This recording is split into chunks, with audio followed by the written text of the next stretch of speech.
c'est historique. Et c'est Fabrice Dalméda qui entre en scène. Bonjour Fabrice Dalméda. Bonjour à tous. Le 28 décembre 1895 avait lieu la première séance de cinéma public organisée par les frères Lumière, bien sûr, et c'était un tournant historique. Bah oui, il faut imaginer ce soir-là, le 28 décembre 1895, la foule, petite foule, qui attend la première séance de cinéma payante ouverte au public. Il y a là des femmes, des hommes qui ont entendu parler de cette invention très récente.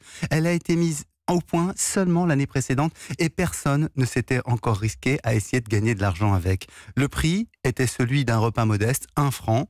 Mais aucun d'eux n'imaginait exactement ce qu'ils allaient voir, même si d'aventure ils avaient pu croiser une lanterne magique dans une fête foraine. Et qu'est-ce qu'on a vu ce soir-là ? 10 petits films s'enchaînent. On peut les voir en cherchant en ligne d'ailleurs sur le site de la Fondation Lumière. Ah oui, d'accord. Ouais. On y voit que ce sont surtout des femmes qui travaillent à l'usine des frères Lumière.